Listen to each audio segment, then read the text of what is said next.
Hello and welcome to everyone who is logging in to join us this morning for an overview of digital marketing. I might just give people a minute or two. We've got quite a lot of people registered for this webinar. So we might just give everyone 30 seconds to get themselves organised. If you're already logged in, make yourself comfy. Make sure you've got a nice cup of tea or coffee to enjoy over the next hour. Going to be hitting you with hopefully a whole bunch of ideas that you're going to be able to implement in your organisation.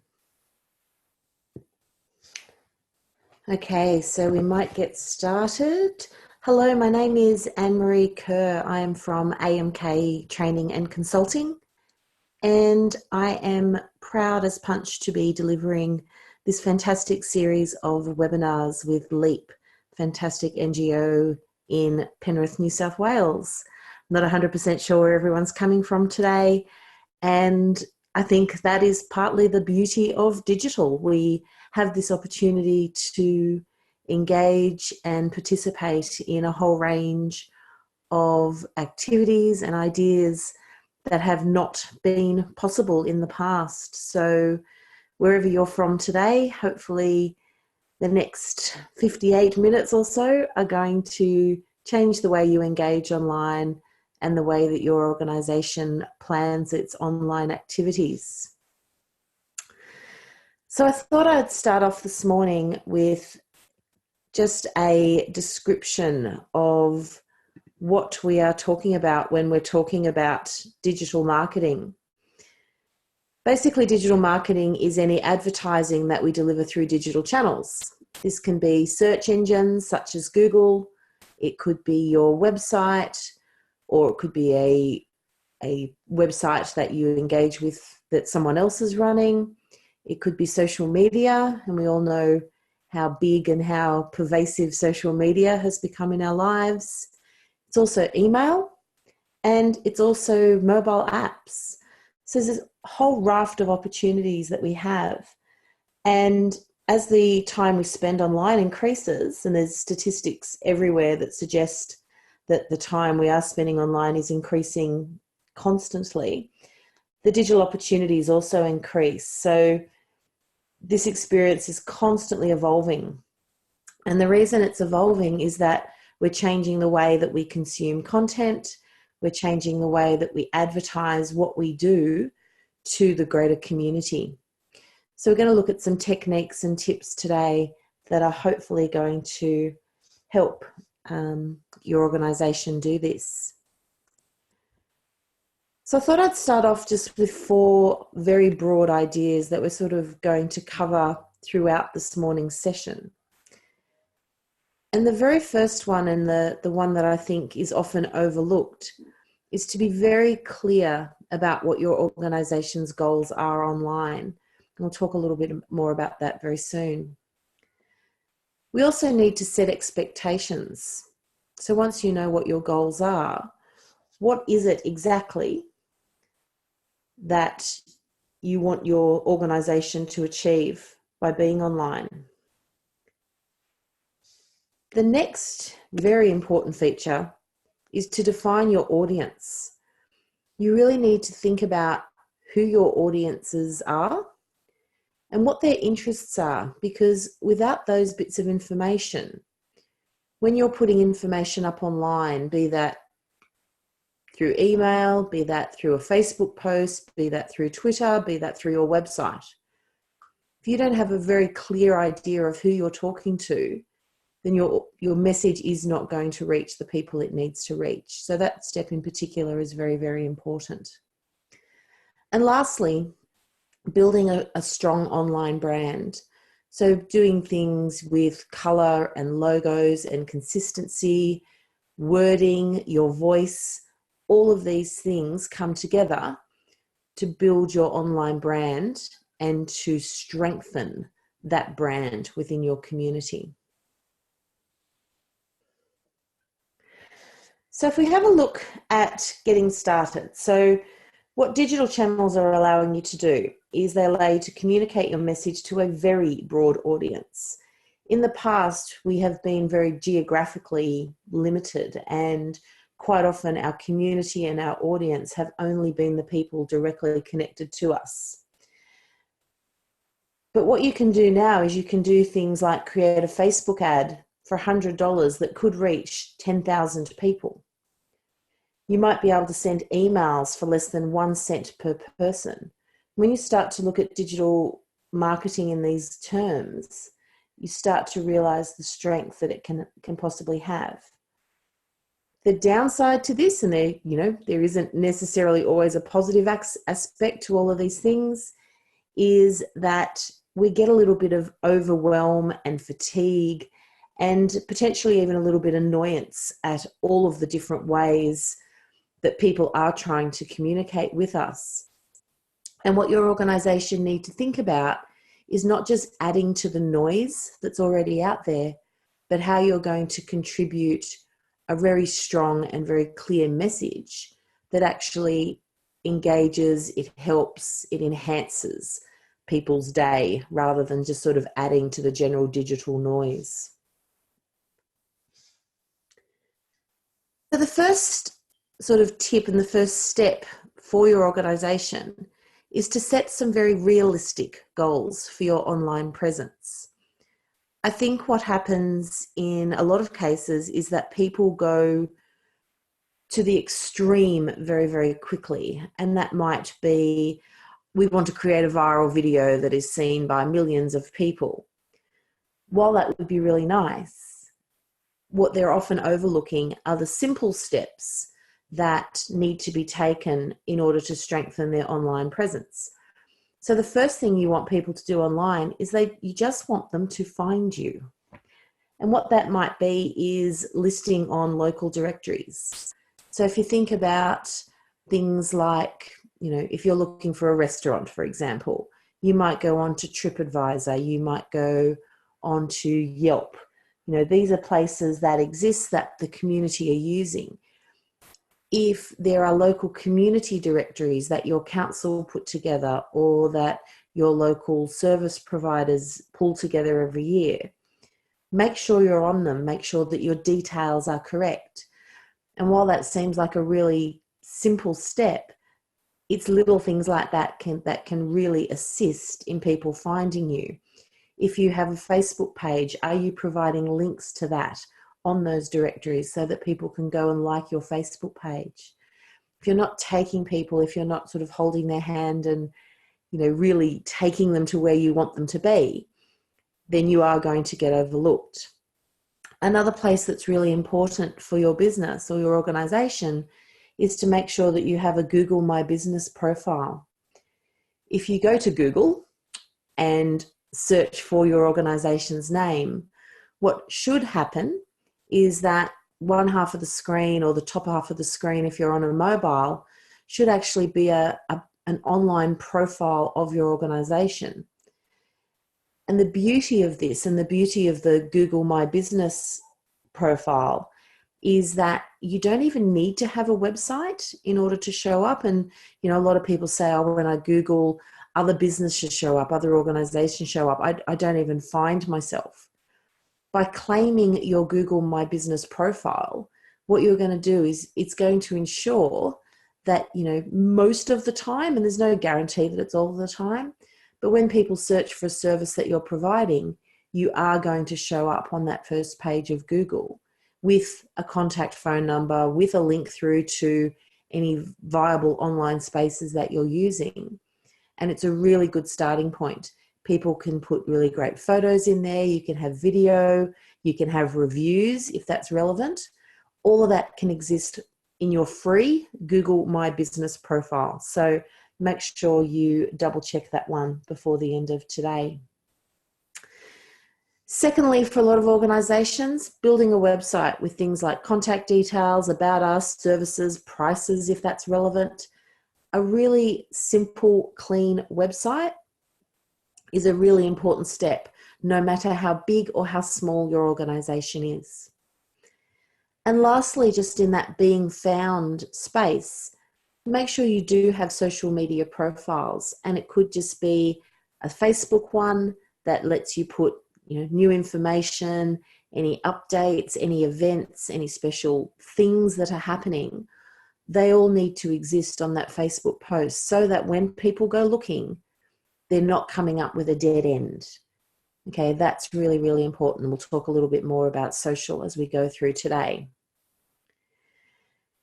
Once you've been found, so that's very much step one, is, potentially turning those people who are visiting your online space into either paying customers or people who are going to use your service.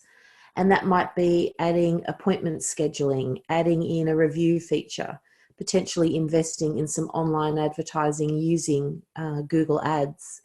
So that's, a little bit further down the track, but it's really important to have that plan in place. And then, the sky then becomes the limit, but those first few things, that setting those realistic goals is really important. A little bit of a side note here is to make sure that your name, your address, and your phone number, they refer to this as your NAP, N-A-P, make sure they're identical across all of your profiles. It has a really big impact in how well you show up when people search for you online.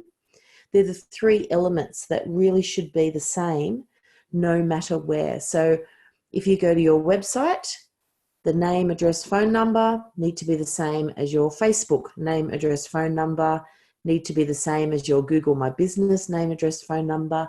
They really need to be the same in all of the locations that you're in. So again, add that to your checklist for today.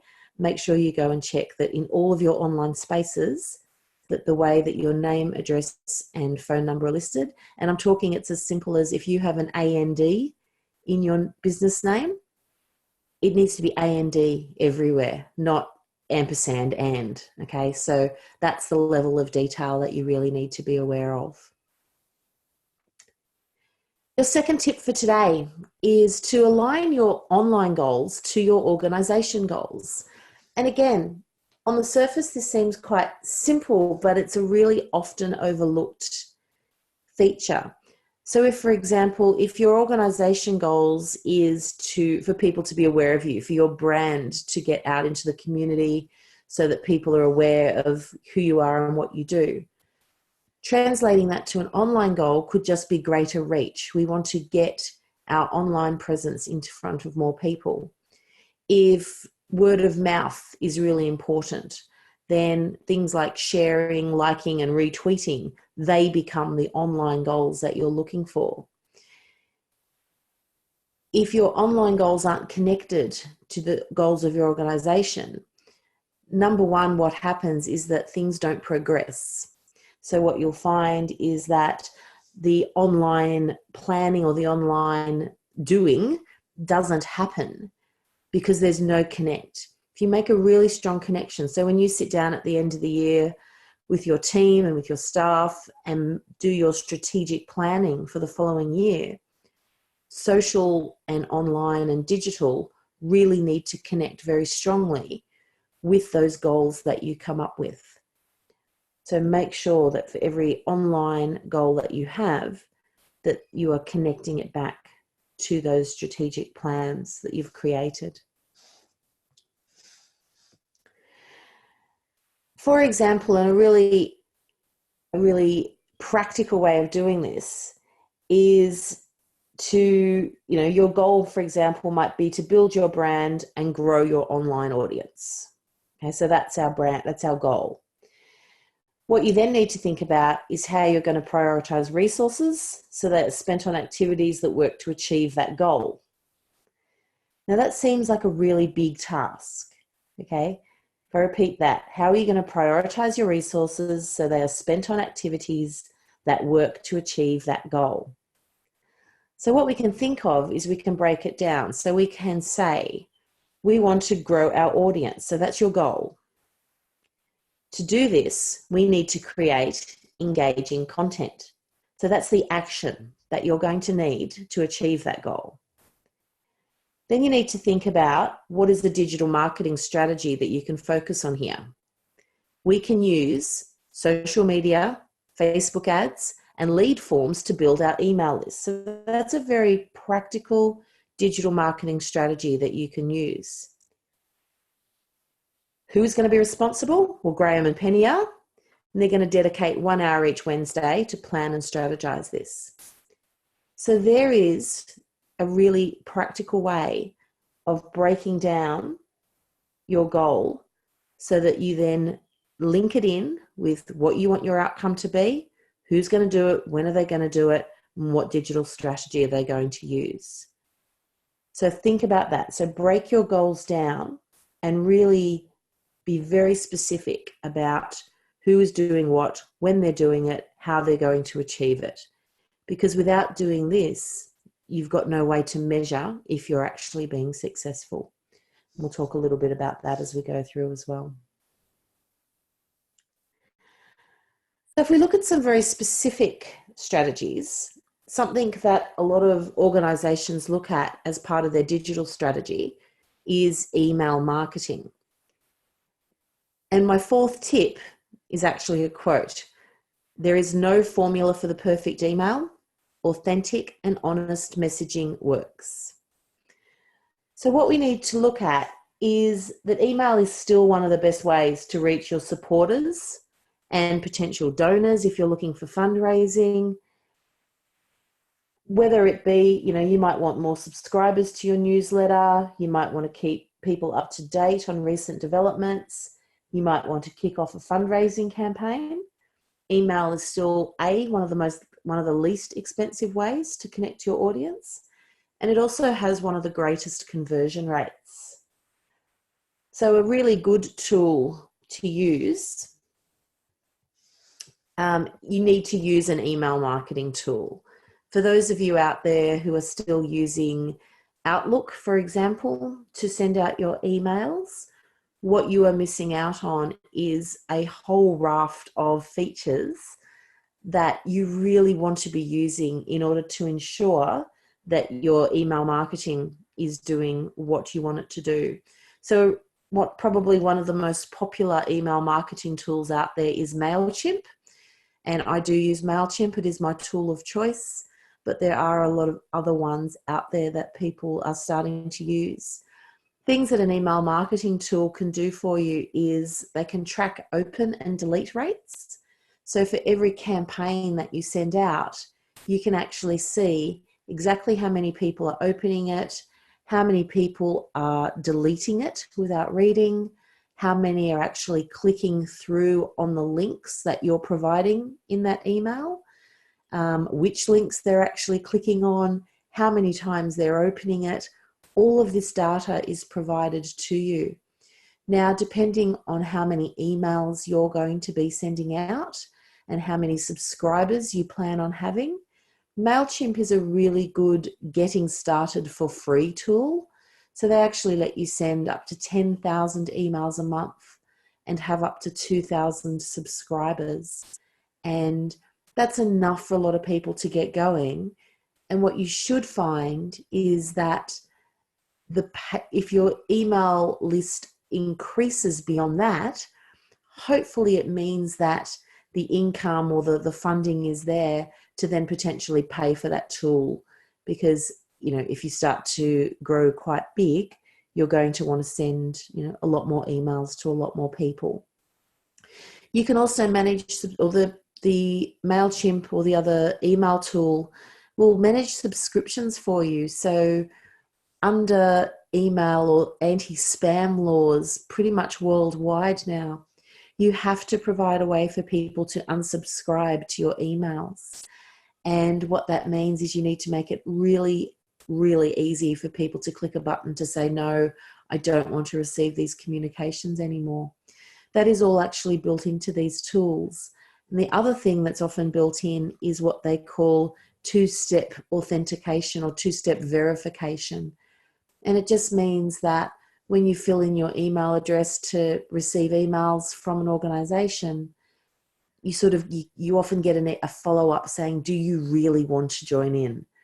And that's just ensuring that, people really do want to receive your communications. Because what you also need to be aware of is that having 2,000 subscribers to your emails and having a very low open rate will actually do your brand, and it will do your credibility online damage. It would be better to have 200 subscribers, 150 of whom are opening and engaging and reading that particular email. The open rate of your email is really important. And again, tools like MailChimp will tell you how you're performing to, the industry average. So an industry average might be a 15% open rate. If you're getting above that, then that bodes very well. And it's saying that people are really enjoying and appreciating the content that you're sending them through email. If you're falling below that industry average, what that means is that potentially people are finding your content too spammy, maybe a little bit boring, maybe it doesn't look great. There's a whole bunch of reasons why people might not be engaging with your emails.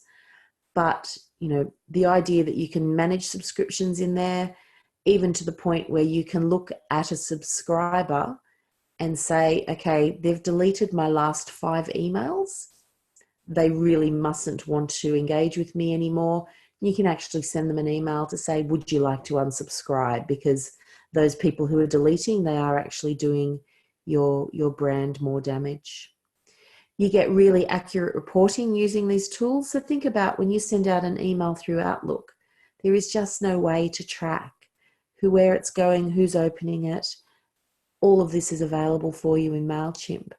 And you can even do activity-based emails. So you can set up paths where people, for example, if they go onto your website and download a PDF, that will actually trigger a series of emails that person then gets to follow up on that particular activity. And you can trigger birthday emails. You can do all sorts of things.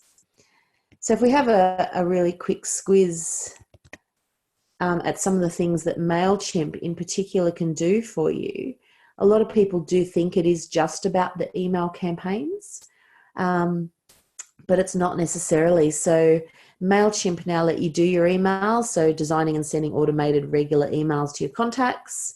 You can create ads for Facebook or Instagram. You can create a landing page. Now, what a landing page is when you go to a website and you get that either pop-up or when it comes down from the top of the screen to say, would you like to receive a free PDF about, or would you like to join our 5-day free course on? They're landing pages, and what they are is they are a way to encourage people to provide their email address and name to you so that they can become part of your email community. So have a think about what that might look like, and that's how you can collect new contacts, offer discounts, encourage people to download a piece of content that you have created. A very new one is you can now do printed postcards through MailChimp to encourage people to, find email addresses, and you can, actually go a little bit old school there with print. And you can also create either pop-up or embedded forms. So MailChimp is very much more than just an email tool. It is providing you with a way to create all these little elements of digital marketing that are going to grow your subscriber base and, really help you make those connections.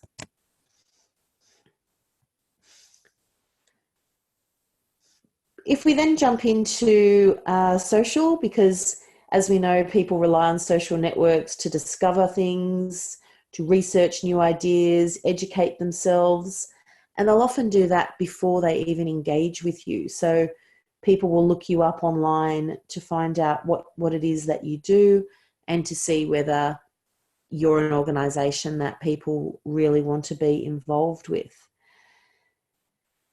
It's not enough just to be posting, random things on Facebook or Twitter accounts. You really need to think about social as a part of everything you're doing online. So when you're sending out your emails, you need to be directing people through to social with a way to like you very easily, a way to follow you on Pinterest or Instagram, if that's the space you're in. On your website, you need to potentially be showing your latest Facebook posts with a really, again, another way for people to like you. Digital marketing, there is nothing that's in a vacuum. Everything is connected to everything else. So it's really important that we sort of start to weave everything through and we create this web, which sounds really awful, but we're really trying to capture people, and a web is a really great analogy for that. You want people to be able to share the content that you put out there. And if you think about when you're on social media yourself, think about what it is that makes you want to engage with a brand, whether it be you want to share it with someone else, whether you want to comment. Think about what it is that for you triggers that want to get involved and to engage, and then think about how you can do that for your organization as well. Tip number 6 here is to get the basics right. And I see time and time again this particular element being overlooked. So number 1, take lots of great photos or hire in a brand photographer. You really need to have a library of photographs that you can draw on that represent what your organization does and who you are. These photos can be used in lots of different situations, and they don't necessarily have to be of people, because I know some people really struggle with that because of privacy or duty of care. But, close-ups of hands doing an activity, the backs of people's heads, your space, your area, the things that you're doing, those sorts of things go a really long way to helping people connect with you online. So that's a really important step. The other thing is got my bullets mixed up there.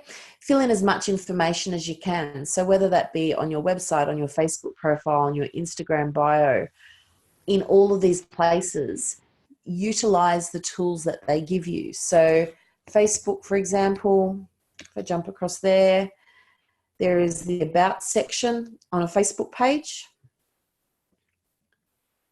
My internet is awful today. I do apologize.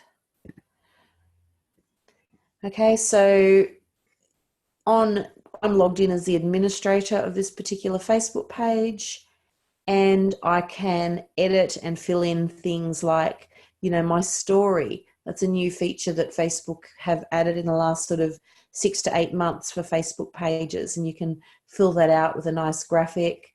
You can do team members, you can have opening hours, your business details, when you started, okay, all of the ways that people can contact you.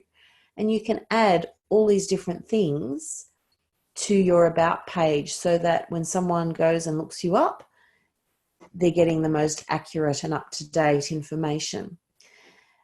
Invite friends, family, and colleagues to like your page or tell them about your social, because particularly if you are new and getting started, you want to build up a little bit of a base, even if it is friends and family to start with. So that's a nice important one.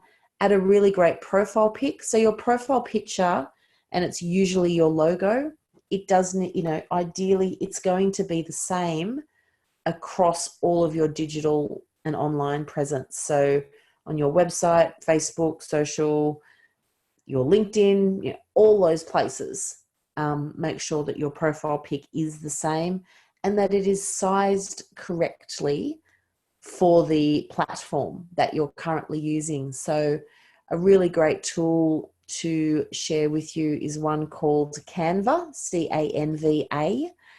And when you go to Canva, it lets you create a graphic space that is the right size for the platform. So if you want to do a Facebook profile pic, it'll bring up, the exact right size, and then you can place your logo in there so that when you put it in, it doesn't distort or get cut off. And, you may need even to engage, depending on what your logo looks like, is to create a version of your logo that is suitable for social, because, you know, not all of them are. And the other element is things like cover photos and videos, and Twitter, LinkedIn, Facebook, Instagram, all let you have a cover photo, and a lot of them are now letting you do video as well. And again, it needs to be sized correctly, and it really needs to be something that grabs people's attention. Your profile pic and your cover photo are the first things people are going to see. So again, make sure that you have a consistency across your digital marketing that, you know, utilizes the same image.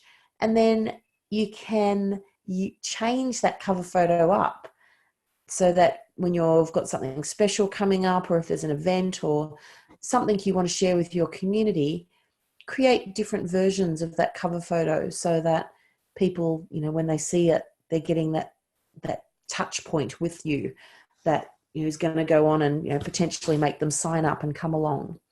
So again, if I come across, and I might actually just very quickly get out of there.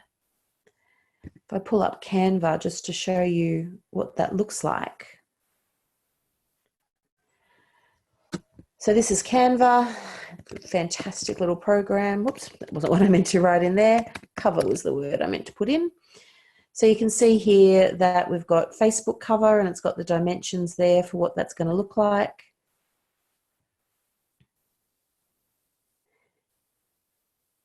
And what it will give you is a whole range of templates that you can use. So if I sort of liked, doesn't really matter, I'll pick that one.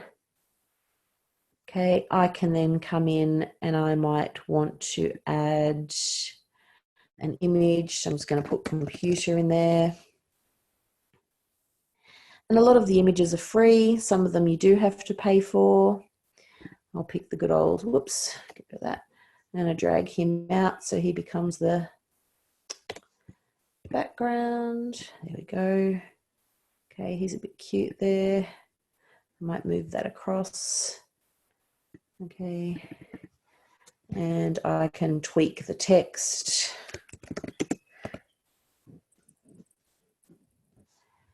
Okay, you can see how quickly and how easily I'm sort of working with this. I can size it.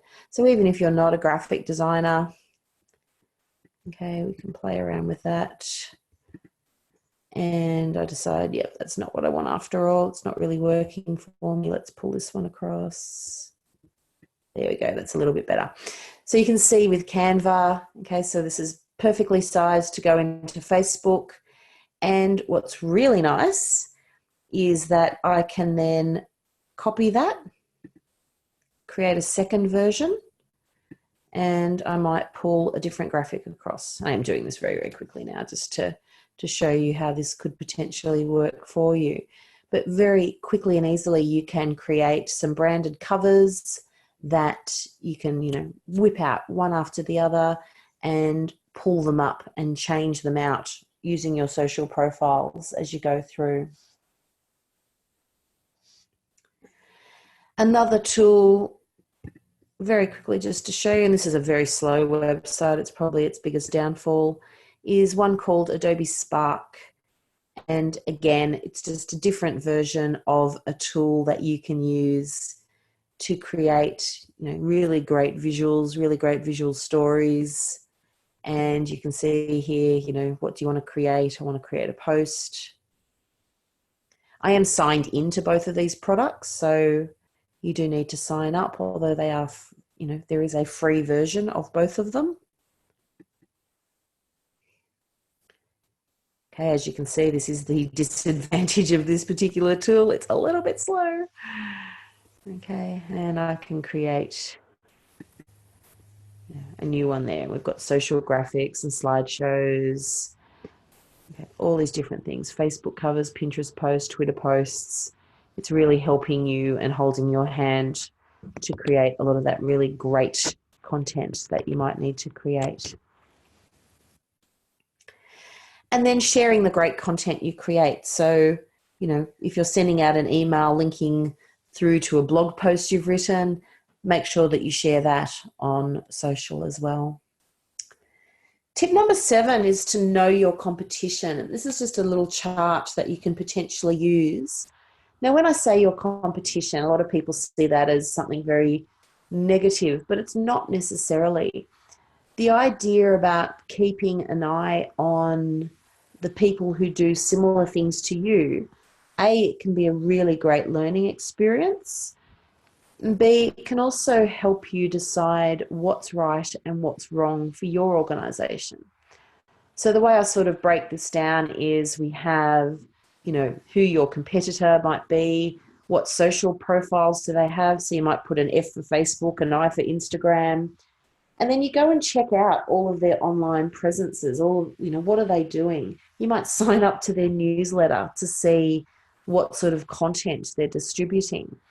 You can then see what are their strengths and what are their weaknesses, and what's the content that they're using or that they're distributing that's really resonating with people. So particularly when you're in the learning phase, keep an eye, and it might not necessarily be competition or organisations in your local area. You might really pick out the people who are doing it really, really well in San Francisco, or the people who are doing really great things in Amsterdam. It's not necessarily about the locals, but by checking out how they're performing online, what they're doing in that digital space, can really help you grow and implement your own digital marketing plans. What a lot of this then comes down to is content marketing and blogging. So what we talk about when we talk about content marketing is using pieces of content such as blog posts, checklists, PDFs, how-to guides, videos. All of these things are little bits of content. If we're using them to drive people to our website, to get people to sign up to our email lists, then they become not just content, but they become part of our content marketing and our overall digital marketing strategy. We get an incredible amount of content thrown at us on a daily basis now. So you really need to plan what sort of content is going to become part of your strategy. So what is it? So content marketing engages individuals using their buyer personas. So back on about slide number 3, I said to you, you really need to know who your audience are, and you need to know what their interests are. So once you have that, you can think about what sort of content is going to engage them. It could be based on interactions they've had with you. It could be telling a story. It could be the right fit for your particular channel. So if you're a not-for-profit organisation and you're really just working with engaging your community to inform them, then the content you're providing, that's what it needs to do. It needs to be content that they are looking for, and it could be a checklist on how the NDIS works. It could be a lovely flyer explaining how to top up your Opal card. All of those things could be the right fit, and you could use different channels to do that. Could have a clear purpose and a clear call to action. So your call to action might be call us to book into our training. It could be, a whole raft of things. It needs to be measurable. So, if you're putting all this content out there, how many people are downloading it? How many people are actually following through and signing up to our subscriber list? How many are unsubscribing 2 days later? All of these things need to be thought of. So a nice tip for you, and we're sort of heading towards that time of year where we start thinking about what next year is going to look like, and we start putting our strategic plan in place, is to develop a list of the kind of content that your particular audience with their particular interests are going to need. And what they might be is they could be things like ebooks. So you might put, if you've got a lot of information about something, you might think about putting together an 8 to 10 page little ebook that gives really great information about something that you're doing. You could put some cheat sheets together, top 5 tips on how to, or, ways to do something that's very much related. And it's a really great opportunity for you to show your expertise as well. And again, tying all of this together, what you're doing with these is that, yes, they're going up on your website, but then you're sharing a link to them on your Facebook. You're sending out an email that is directing people to your website to download those items. And potentially what you're doing on your website is that in order to get the ebook or the cheat sheet, they're having to give you their email address to sign up to your newsletter. So it's all starting to connect, and content really is the cornerstone of a lot of this. You could create worksheets and templates. If you're in a slightly technical industry, you might want to do white papers and reports. Infographics are really popular. So, nice bite-sized bits of information created really visually and quite beautifully. And tools like Canva can actually help you create them. For you, it might be slide decks, or, definitely for me, I create, hundreds of these. It might be video, it might be blog posts, it could be a podcast. All of these are types of content that you could be creating and your organization could be creating that is going to help reinforce your brand. It's going to help people connect and engage with your audience. When it comes to blogging, so blogging is essentially that section of your website where you put your most, your latest news, your most up-to-date articles. And, technically a blog is something that is, chronologically dated, newest posts are at the top. And ideally, an organization should have a section on their website for that latest news. And it has a whole range of advantages to it. It helps boost your website search engine ranking.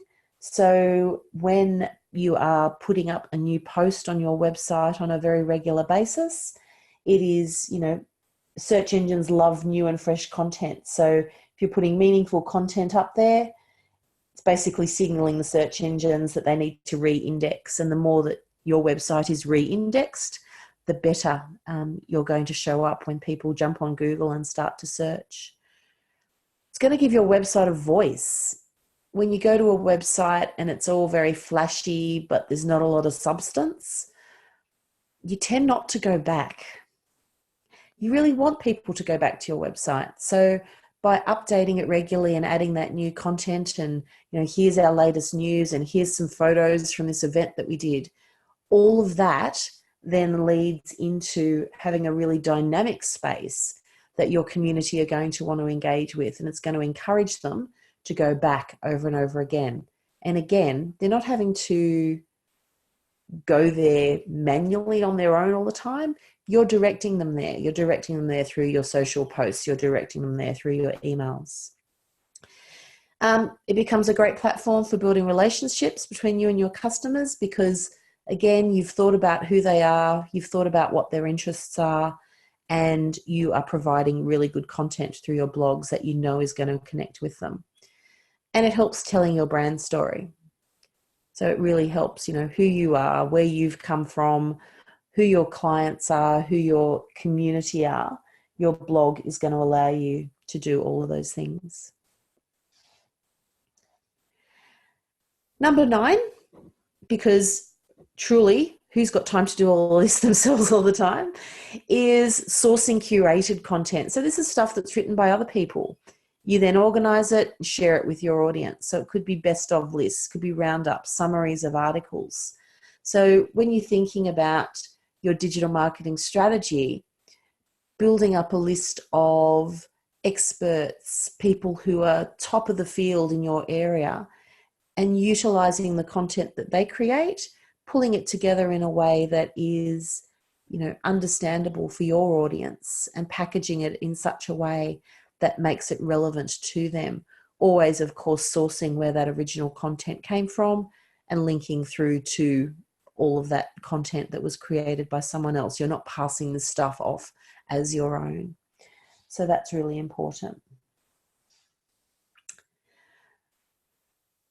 bit of a tough one to cover in a very short amount of time, but, you know, keywords are really important. And if you think about being online, a lot of that time is spent putting, you know, search terms into Google. So what you've really got to do is plan for how people are going to find you online.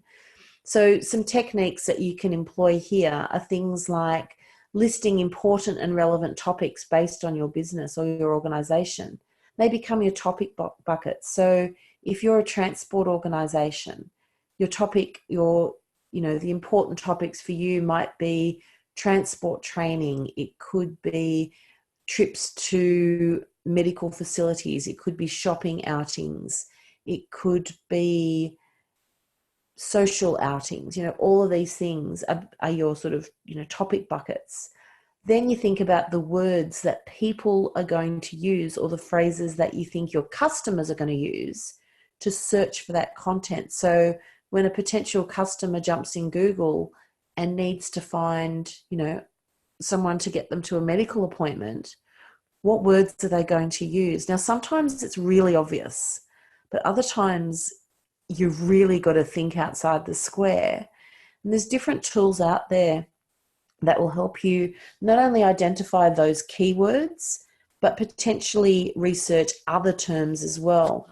So a couple that I use, I'll just find it. There's one called Keywords Everywhere. And what this actually does is if I do a Google search, and let's just say transport Blue Mountains, for example. It gives me, because I've given it a location, it's come up with some relatively relevant businesses. Love seeing that Great Community Transport's up the top there.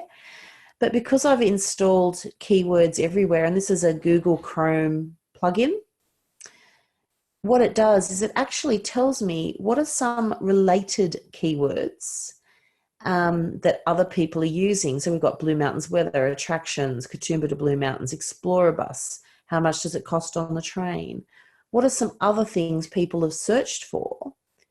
Okay, so you start to get, and again, they're not always going to be 100% relevant to what you want. And it is going to be very impacted by what particular search you put up here.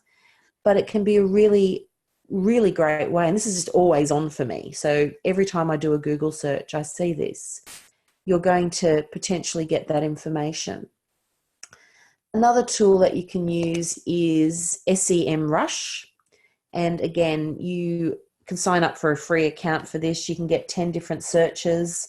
So if you've sort of come up with what you think are the 10 best, or the 10 phrases, or the 10 keywords, and you tend to think more along phrases now when we search. We don't just search for one word anymore.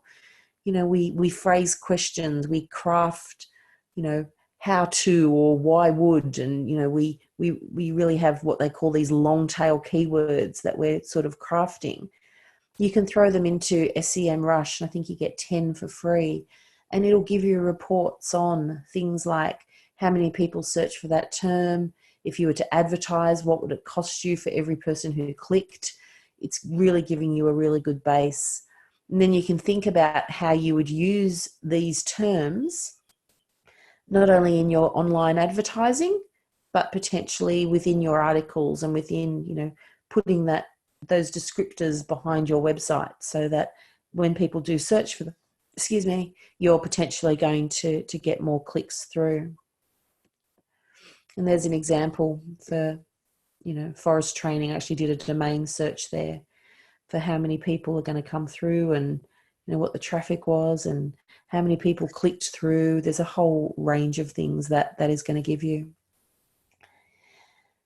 And tip number 11 is learn to create great headlines, because we are so bombarded with stuff now that crafting a really good headline has become a skill that anyone who puts, content online really needs to work through.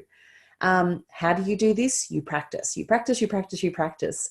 You come up with a topic for a blog post or for a Facebook post, and you try out 5 to 10 different headlines that you think are going to grab people's attention. Because if you can't grab them with the headline, you're sort of a bit stuck, because they're not going to go much further. They're not going to choose to read your bit of content over everyone else's.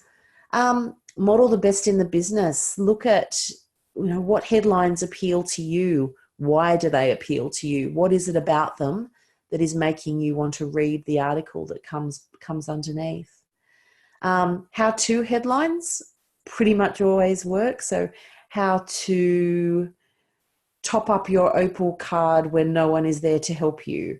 How to navigate the Sydney train system with, something along those lines. But there is something about that learning emphasis and someone doing the hard yards for you that makes those headlines really appealing.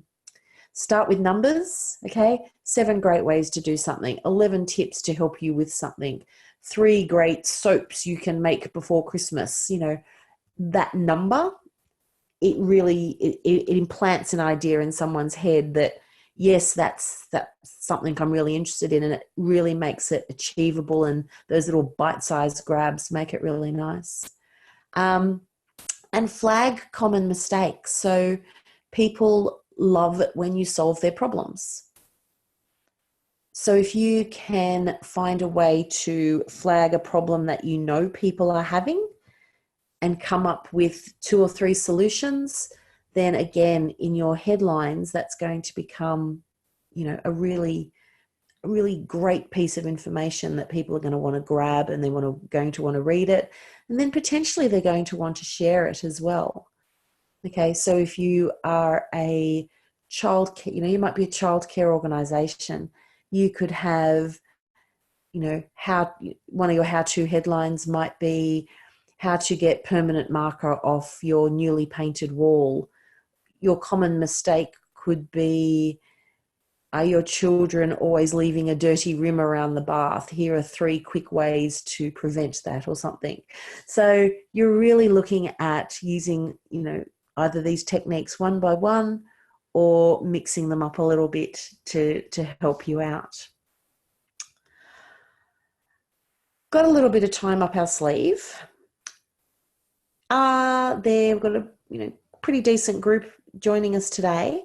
But if you wanted to use either the Q&A feature or the chat feature, is there any sort of specific questions or queries that you have today regarding your digital marketing or social media or email marketing? Is there anything that you would like to know, or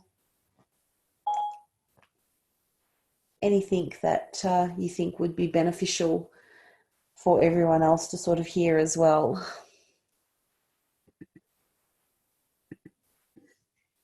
I'll give you a couple of seconds just to do some typing there.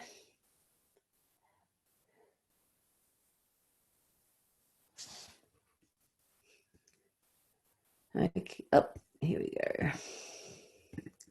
Pull up my little chat.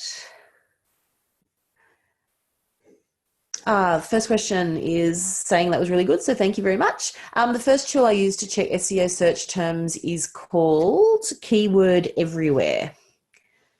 So you can just Google, funnily enough, keywords everywhere, and it will take you to the link. So that was really cool. How does Google AdWords work? Oh my goodness, that's a really quite loaded question. You do need, so Google AdWords are, I don't have this logged in, but I'll try and explain it as best I can. So they're now calling it Google Ads. So they've actually dropped the AdWords term in the last couple of months. So Google Ads is where you create your account, you set up the website that you would like Google to send people to, and it doesn't necessarily have to be your homepage. You could be directing people to other areas on your site that you particularly want them to go to. And then you use that keyword research that you have done to create a list of terms that people are going to potentially find you with. And the idea is that when you pay, there is a greater chance that your particular website is going to come up in that advertising section at the top of the Google search. So when I do, let's do a new one here. If I was to do I'll do it again. I'll do transport services Blue Mountains as my search. You can see here that this is an ad. So johnsons.com.au/transport, they have paid for that position. They've actually put some money towards it using this particular term or elements of that term so that they then come up and show up as an ad. And what you'll have is there's ads that are going to show up on mobile, they're going to show up in lots of different spaces, but you're really pushing for your particular element to come up. So what will happen sometimes is that people will put, 70, 80 terms in that they think people are going to search. And then in the back end of Google Ads, what it will do is it will tell you how many people have found you using that search, how much you've paid per click. So you develop a budget for Google Ads, and it might be, $5, $10 a day. It really depends on your business and what you're doing. But you can see this sort of cost per click over here that is showing up using my keywords everywhere. This is how much it's going to cost every time someone clicks on your ad using that particular term. So look, maybe I'll plan a very specific Google Ads one for next year, because it is quite big and quite complex, but it is, most of the online space is now pay to play. You've really got to think about that as part of your budget. Another question, what are lead forms in relation to emails? So a lead form is when you go to, and again, I'm just going to try someone really quickly here and hope that one will pop up. So what will often happen is when you go to a website, and I'll see if I get one pop up. This is, Jeff's got some really great information. Okay, so it'll happen eventually. Here is, grab your free copy of 101 Tips to Grow Your Web Traffic ebook. So there's a nice little hint for you. Here's my email address that I'm popping in. When I submit that, what it will actually do is, I will get the free ebook of 101 Tips to Grow My Web Traffic, but I've now been added to Jeff's email list. And until I physically opt out, when I go to my emails, I'm going to get an email from Jeff. I actually get one from him every single day with a tip or some sort of advice or a new resource that he's added. So your lead forms are very much about giving your audience something that you think they might want in terms of an ebook or a cheat sheet or some sort of download, so that you can grow your email list and add to them more and more.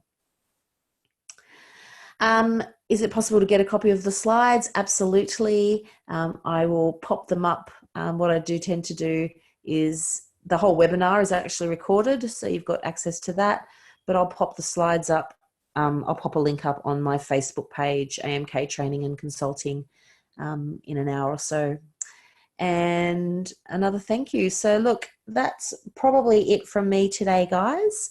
We will be continuing to run these free webinars next year. We're going to give it a bit of a break now, probably until February. But if there are any particular topics that you would like to see us put out there, shoot them through to hello@leep.ngo, and we can help you out there and craft some great little webinars that are going to benefit all of us, because we can all learn some more. So lovely chatting to you guys today. Enjoy the rest of your Monday, and I will speak to you all soon. See you later.